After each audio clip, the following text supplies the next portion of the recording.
Muchas gracias por participar en este webinar.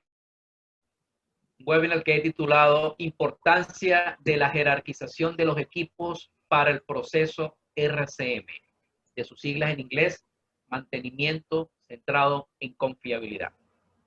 Este es un tema que es sumamente importante cuando se decide abordar lo que es la implantación de la metodología de RCM como una metodología de mejora de la confiabilidad operacional. Sin duda alguna, cuando las organizaciones deciden enrumbarse hacia esa mejora de la confiabilidad, lo primero que piensan es en elaborar planes de mantenimiento, en adecuar los planes de mantenimiento al contexto operacional.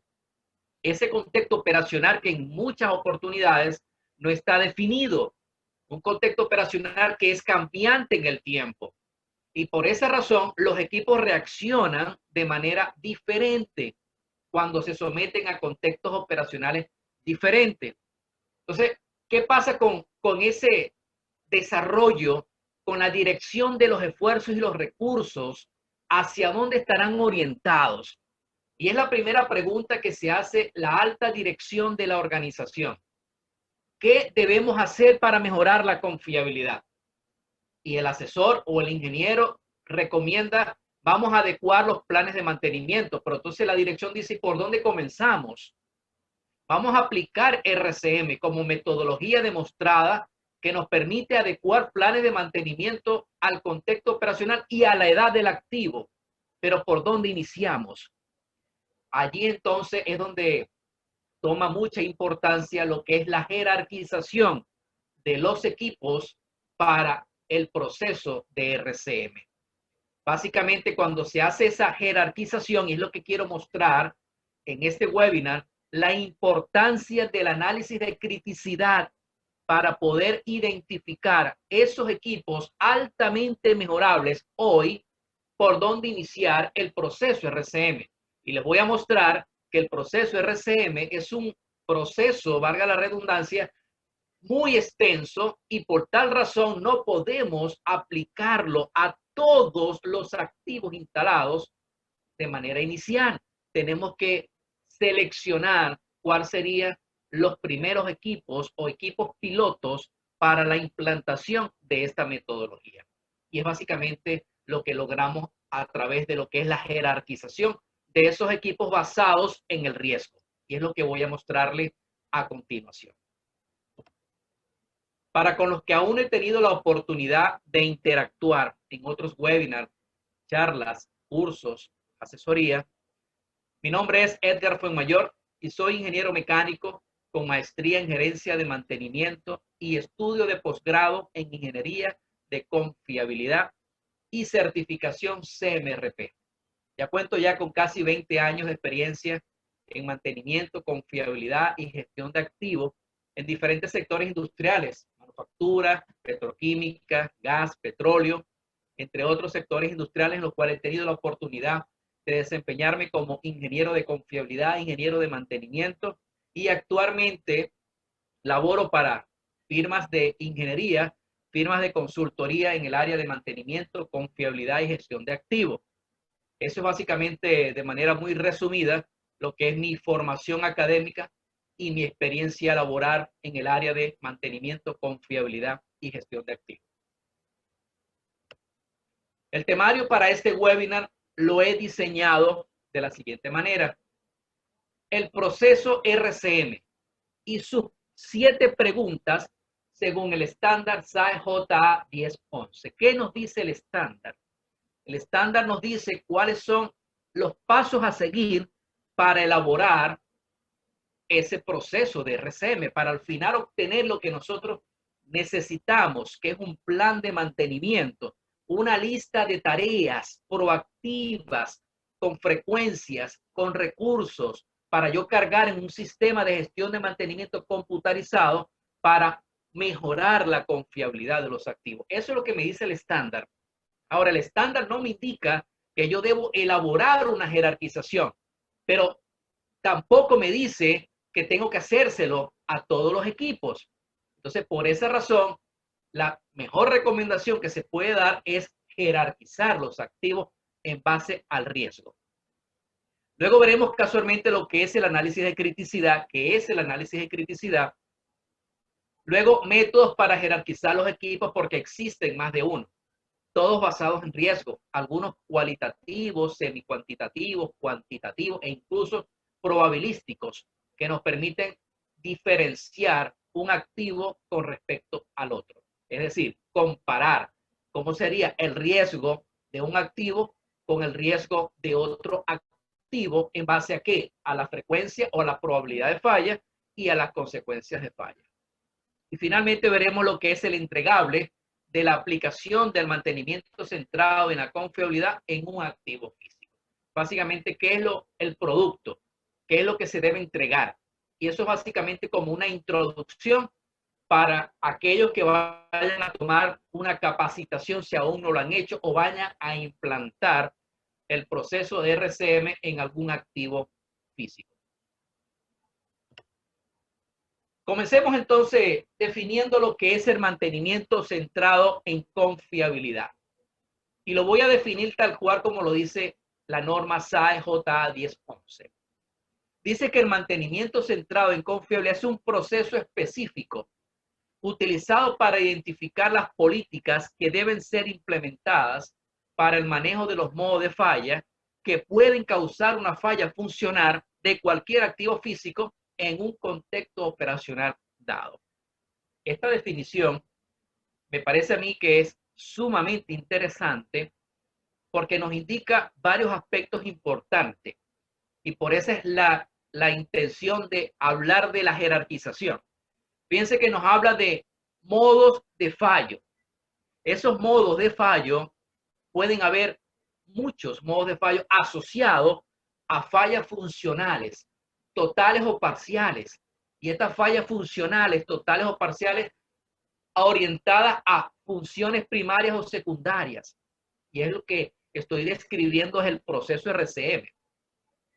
No solamente los modos de fallo, sino también lo que es la falla funcional y bajo un contexto operacional dado. Entonces, ya esta definición nos está indicando que es un trabajo largo y tendido, donde tenemos que ubicar mucha información que en la gran mayoría de las organizaciones es muy escasa, y eso, por supuesto, dificulta lo que es la continuidad normal del desarrollo del proceso, porque no encontramos personas que estén capacitadas con suma experiencia en lo que es la operación y el mantenimiento de los activos, que puedan proporcionar esos modos de fallos que necesitamos, que son los que conllevan a esa falla funcional y por ende la pérdida de la función primaria o secundaria del activo. Entonces, cuando nosotros ya nos estamos sumergiendo en lo que es la implantación del RCM, lo recomendable es iniciar, antes de definir el contexto operacional, lo que es la jerarquización de los activos. Vamos entonces a cuantificar el riesgo de todos y cada uno de los activos que integren el sistema para ubicar el equipo crítico o altamente mejorable hoy, para comenzar por ese activo. En algunos casos, y es lo que voy a mostrar en la presentación, se seleccionan un conjunto de equipos, no solamente uno, sino que seleccionan un conjunto. Ahora, eso representa un porcentaje. De acuerdo a Pareto, pudiésemos estar seleccionando el 20% de la población que represente el 80% del riesgo. Y eso es un valor, pero posiblemente el 20% de 400 o de 500 equipos instalados es mucho equipo. Son muchos los equipos que pudiesen estar allí. Entonces, a veces no es recomendable la regla de Pareto, sino hacer uso de una jerarquización, como por ejemplo, alturas de barra, y voy a mostrarlo luego en una de las gráficas, cómo pudiésemos delimitar las zonas de criticidad alta, criticidad media y criticidad baja. En este mantenimiento centrado en la confiabilidad, como producto final, es obtener esa lista de tareas proactivas que pueden ser predictivas o pueden ser preventivas. Y esas tareas básicamente van a estar orientadas ¿a qué? A eliminar la causa del fallo o el modo de fallo, de tal manera de que podamos mejorar la confiabilidad operacional desde el punto de vista de equipo para ese sistema objeto de estudio. Veamos entonces cuáles son esas 7 preguntas que nos establece la norma SAE JA1011. La primera pregunta que nos muestra es cuáles son las funciones y los estándares de desempeño relacionados del activo en su contexto operacional. Fíjense que el estándar comienza definiéndonos o preguntándonos cuáles son las funciones y los estándares de desempeño relacionados del activo en su contexto operacional. No nos indica cuál es la jerarquización o cuál es el equipo crítico. Lo primero que nos pide es, dime cuáles son las funciones de esos equipos. Entonces, si me va a pedir la función de los equipos, tengo que identificar primero cuáles son los equipos. No pueden ser los 400 equipos, los 500 equipos que estén instalados en el sistema, porque humanamente no es posible, los recursos son finitos. Entonces, por esa razón, vamos entonces a la jerarquización. Y luego me dice, mira, ya una vez que tú me defines las funciones, pero previo a esto, ya hemos jerarquizado los activos, ya definimos cuáles son los equipos que vamos a implantar el proceso. Ahora sí, vamos a definir las funciones y vamos a definir el contexto operacional. Antes de la función definimos el contexto operacional. ¿En qué contexto van a elaborar, van a trabajar, van a operar estos activos? En ese contexto, nosotros luego vamos a definir las funciones primarias y secundarias y luego las fallas funcionales. Entonces luego la segunda pregunta me dice, ¿cuáles son las fallas funcionales o en qué forma pueden cumplir con sus funciones? ¿Qué es lo que provoca cada una de esas fallas? Es la tercera pregunta. La cuarta pregunta, ¿qué pasa cuando se presenta cada una de las fallas? Es decir, ¿qué pasa cuando ocurren esos modos de fallo? Y es el efecto de la falla. Y luego tenemos en qué forma cada falla tiene importancia, son las consecuencias de la falla. Básicamente, hasta la pregunta 5, lo que hemos elaborado es un análisis de modo de efecto de falla. Ese análisis de modo de efecto de falla lo que nos permite a nosotros es conocer desde la función o funciones del activo hasta las consecuencias.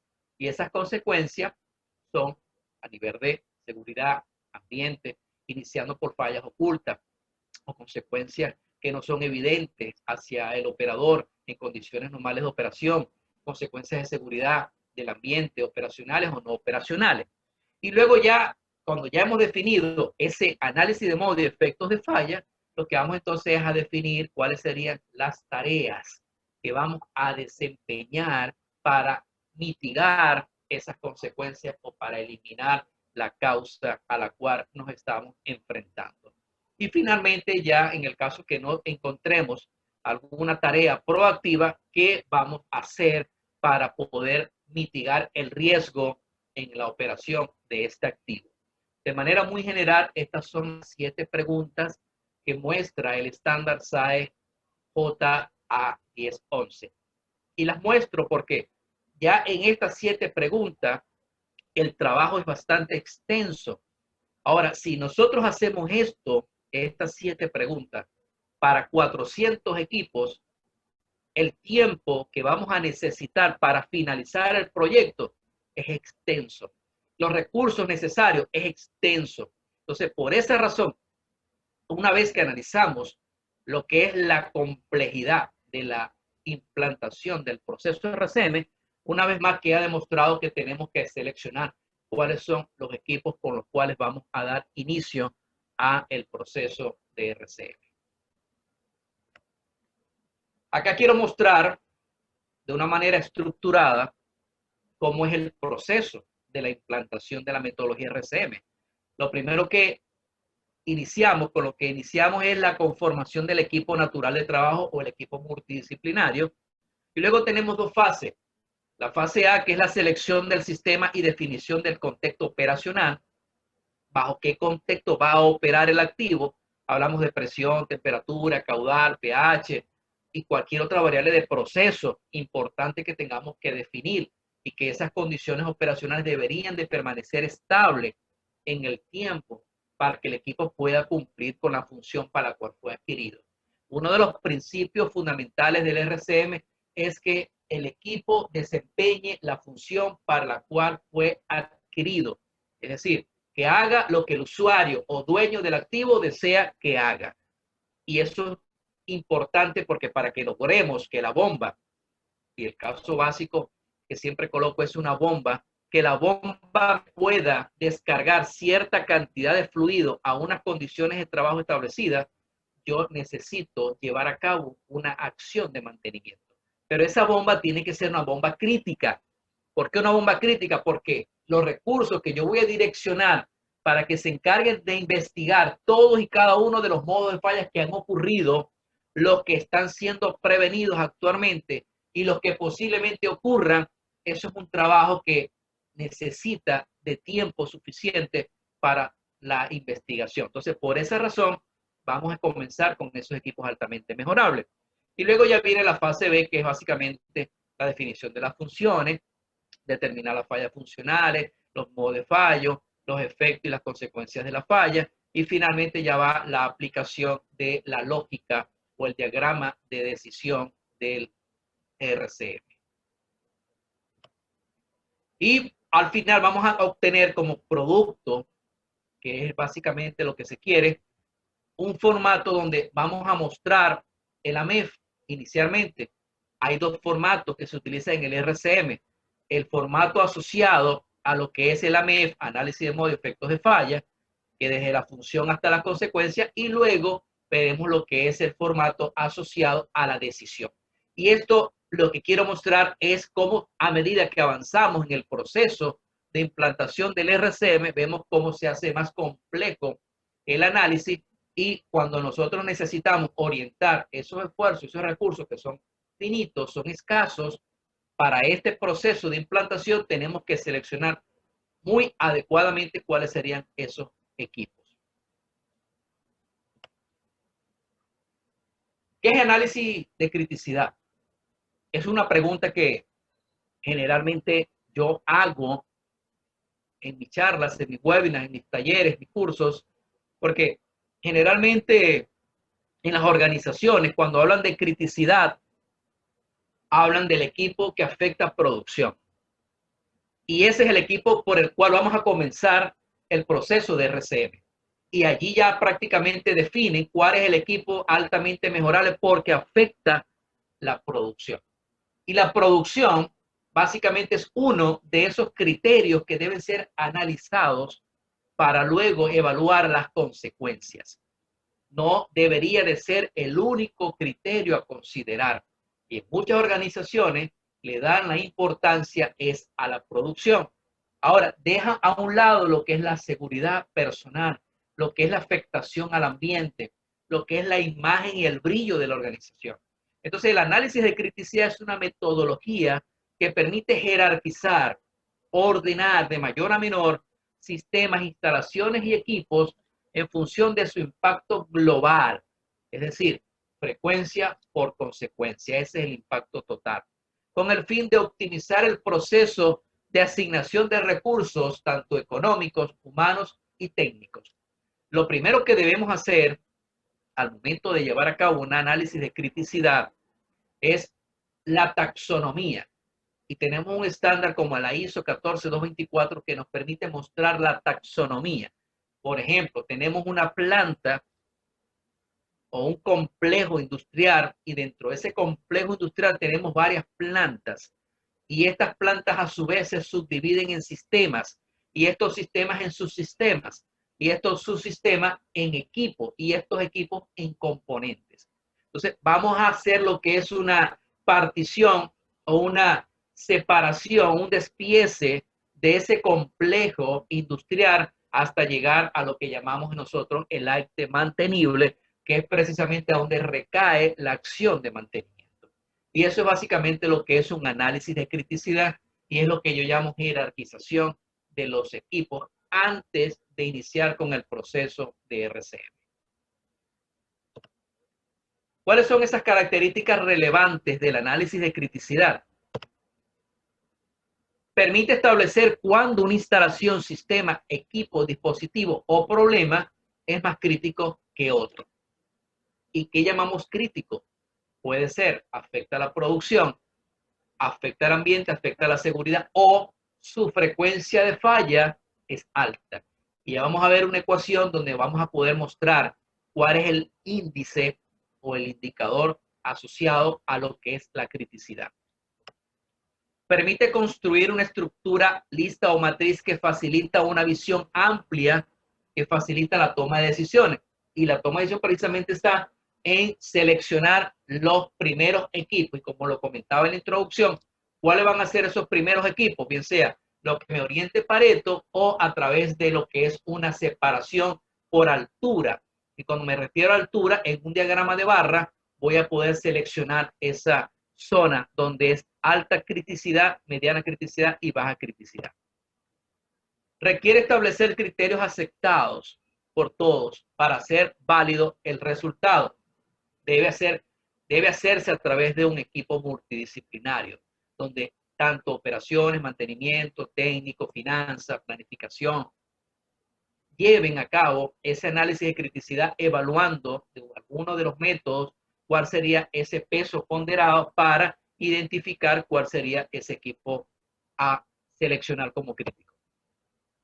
Y finalmente exige consistencia en el sentido de que todos los que toman decisiones utilicen los mismos pesos para los criterios acordados. Y eso es básicamente lo más importante de un análisis de criticidad, es la toma de decisión. Ahora sí, cuando se hace el análisis de criticidad, ahora sí la alta dirección de la organización tiene una visión mucho más certera hacia dónde direccionar esos esfuerzos y esos recursos. ¿Cómo se realiza un análisis de criticidad? De manera muy resumida, iniciamos con la definición de un alcance y el propósito. ¿Qué queremos hacer y hacia dónde queremos llegar con este análisis de criticidad? Establecemos criterios de importancia. Y es importante, ¿por qué? Porque cuando hablamos de esos criterios, precisamente esos valores importantes que le vamos a dar o pesos que le vamos a asignar a producción, a seguridad, ambiente, a planificación, a finanzas, a cualquier otro criterio importante que sea relevante para el objeto o estudio que es el análisis de criticidad. Y seleccionar un método de evaluación para jerarquizar los sistemas que vamos a jerarquizar. Y eso precisamente es lo que comentaba, que puede ser cualitativo, semi-cuantitativo, cuantitativo o probabilístico. ¿Cuáles son esos criterios comúnmente utilizados en un análisis de criticidad para la jerarquización de los equipos? Seguridad, importante, aunque en algunas organizaciones no le dan la importancia que merece. Ambiente, tenemos regulaciones que nos exigen, leyes que nos obligan y que nos penalizan cuando impactamos el ambiente. Y eso, por supuesto, que de una u otra manera es una afectación económica, es un impacto económico a la organización. Cuando tengamos alguna penalización por algún incumplimiento de alguna de las leyes. Y eso, por supuesto, que afecta, igual que la parte de seguridad. El que tengamos un activo que puede ser objeto de lesionar o de matar a algún trabajador, eso por supuesto va a impactar considerablemente en lo que es la criticidad del activo. En la afectación a la producción, hay reducción de flujo, menos unidades terminadas, y eso por supuesto que impacta desde el punto de vista económico a la organización, y es precisamente aquí donde la gran mayoría de las organizaciones deciden darle el mayor peso de lo que sería el análisis de criticidad. El tiempo para reparar un equipo que no sea tan fácil, la mantenibilidad no sea tan fácil de llevar, el mantenimiento, una vez que se lleva a cabo la acción de mantenimiento, demora. Y por supuesto, cuando nosotros vamos a llevar a cabo esa acción de mantenimiento, necesitamos mucho tiempo para poder finalizarlo, restaurar la función del activo, que es uno de los principios básicos de la mantenibilidad, y demora mucho tiempo, afectamos la producción. Y ese tiempo para reparar también puede ser que el equipo se haga crítico. La imagen o brillo. Tenemos un proceso productivo donde el producto terminado es la materia prima de otro proceso. Si el equipo falla, hay una falla funcional y no se puede cumplir con esa demanda, el cliente puede generar algún tipo de penalización por incumplimiento de ese producto. Y eso lo que afecta es la imagen o el brillo de la organización. Frecuencia de falla, que es el número de veces que ocurren las fallas de este equipo, y esos son fallas generalmente que se van a cuantificar como fallas por año. Y finalmente los costos. ¿Y cuáles son esos costos? Los costos de reparación, por ejemplo.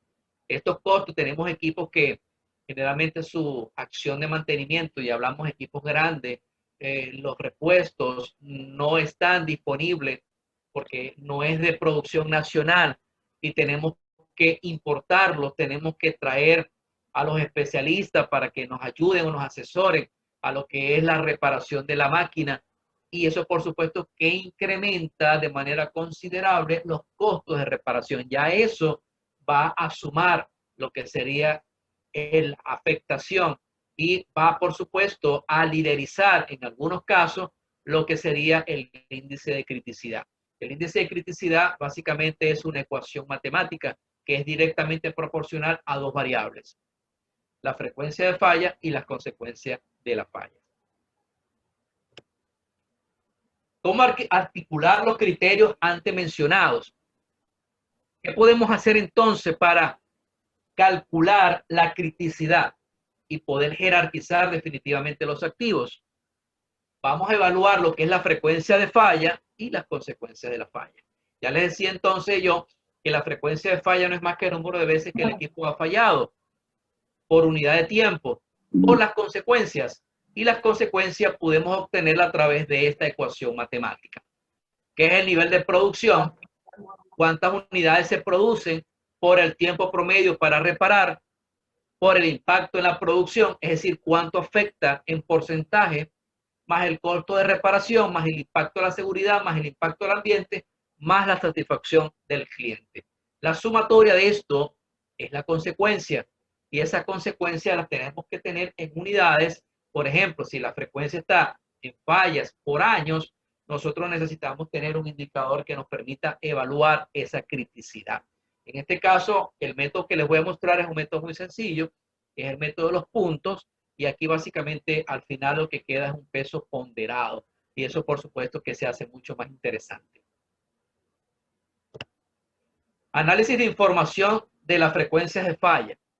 Cuando vamos a hacer el análisis de criticidad, una de las limitaciones que generalmente nos encontramos es precisamente cómo obtenemos el dato.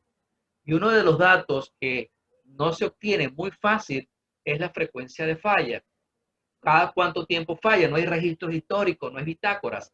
Y eso por supuesto que va a dificultar lo que sería la resolución del análisis. ¿Por qué? Porque no tenemos manera de cómo adjudicar un valor a esa frecuencia de falla. Entonces existen tres tipos de fuentes de información. La más importante y la que se recomienda es precisamente la frecuencia de falla histórico, lo que es la propia data del equipo, esa poca o mucha información que tengamos de operación del equipo, de reparación del equipo, esos tiempos de operación y tiempos de reparación propios de él, que los tenemos en registros, en bitácoras, en sistemas de gestión de mantenimiento. Esa es la información más valiosa que nosotros debemos de utilizar al momento de llevar a cabo no solamente el análisis de criticidad, cualquier tipo de análisis que estemos llevando a cabo donde necesitemos datos, debemos de seleccionar datos propios para disminuir el nivel de incertidumbre. En el caso que esa data sea muy escasa o que no tengamos data, tenemos que recurrir a lo que sería la opinión de expertos, juicio de expertos y a la data comercial o genérica.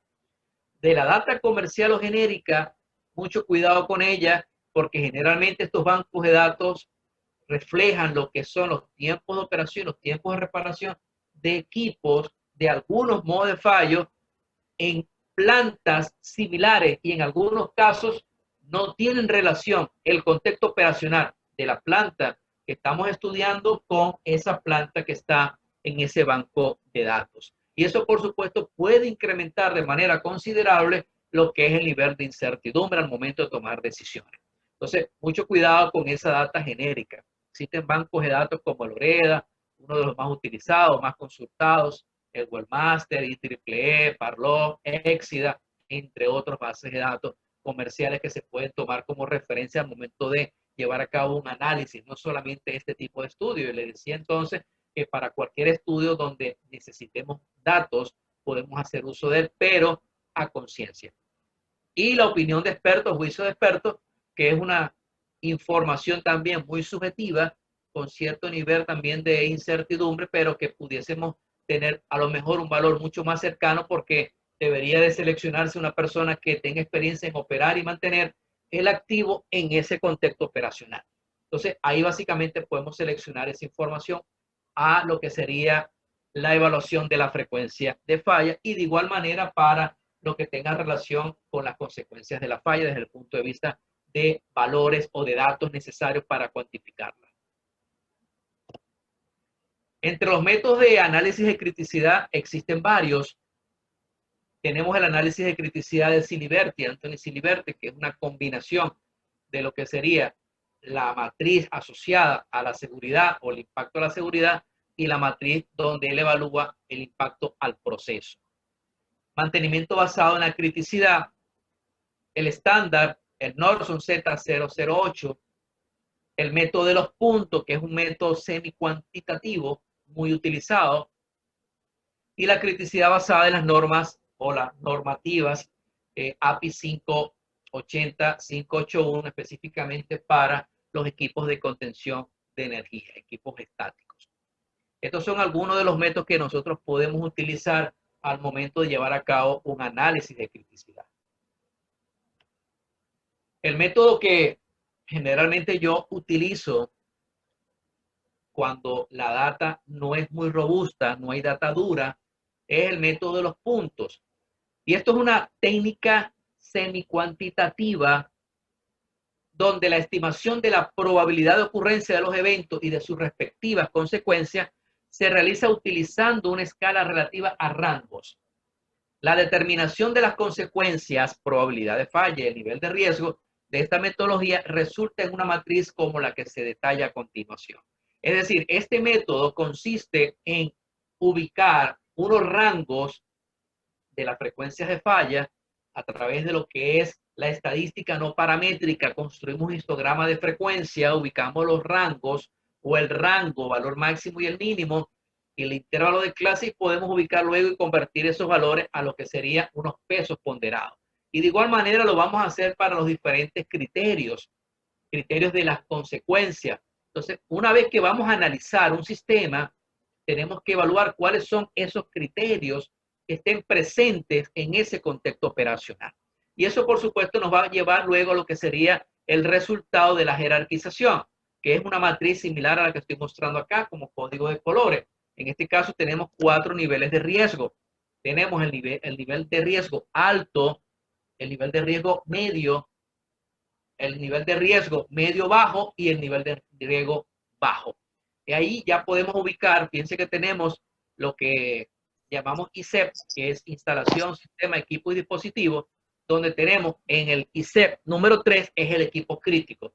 Si vamos a implantar RCM, es a ese equipo donde nosotros tenemos que orientar los esfuerzos y los recursos. Hacerlo al equipo IC1, básicamente los resultados van a ser marginales. La ubicación de los recursos y de los lo que serían los recursos y el presupuesto económico debería de estar orientado a esos equipos que queden en esa zona de color rojo. ¿Cómo haríamos el análisis? Básicamente, aquí muestro un ejemplo muy sencillo donde tenemos varios sistemas. Estos sistemas luego vamos a evaluar lo que sería su frecuencia de manera anual y los diferentes criterios. En este caso, costo de reparación, impacto en la producción, seguridad, ambiente. Y luego vamos a obtener lo que es la consecuencia. El producto de la frecuencia por las consecuencias nos da el impacto total. Ya eso es lo que es la mejorabilidad. Y una vez que tengamos la mejorabilidad, podemos identificar cuál es el equipo altamente mejorable hoy, a donde vamos a orientar los esfuerzos y los recursos del RCM. En este caso sería el sistema control de polvo, que es el que tiene un nivel de riesgo más alto. Yo pudiese hacerlo al sistema de control de polvo y al sistema hidráulico, porque ya luego la diferencia entre el sistema hidráulico y el sistema de lubricación es considerable. Entonces yo pudiese direccionar inicialmente los esfuerzos hacia esos dos primeros sistemas. Y es allí donde yo voy entonces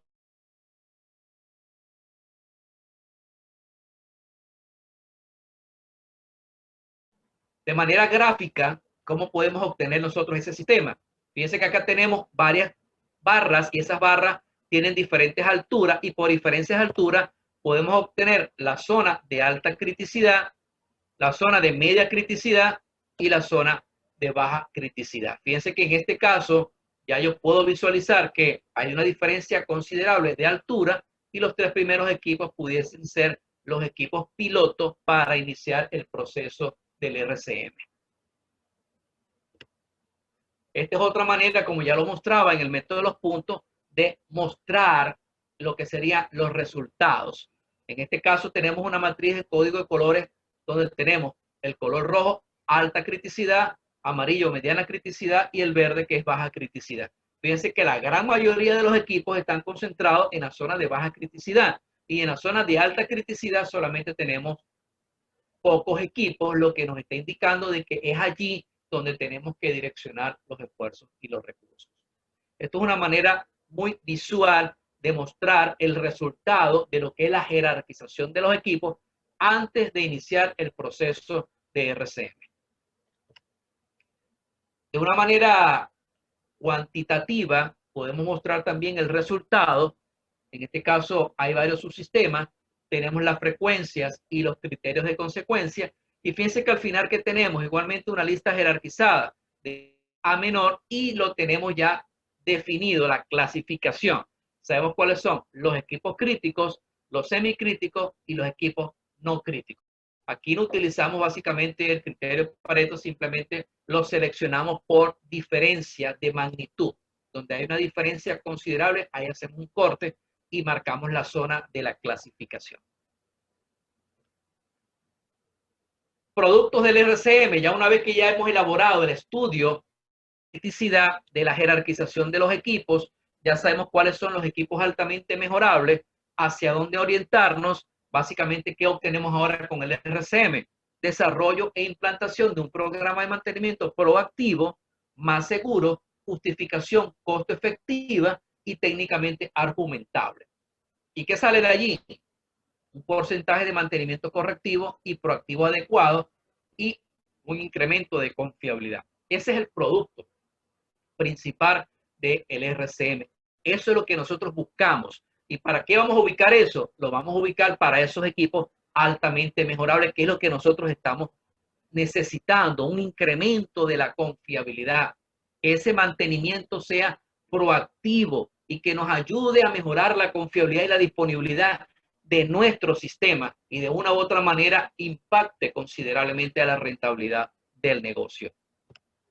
Y más allá del mantenimiento, procedimientos operacional nuevos, eso lo obtenemos finalmente cuando se termina el proceso de RCM, actualización de documentos técnicos debido a que cuando hacemos el proceso de implantación estamos constantemente evaluando, consultando, analizando toda esa data y eso nos permite actualizar toda esa documentación.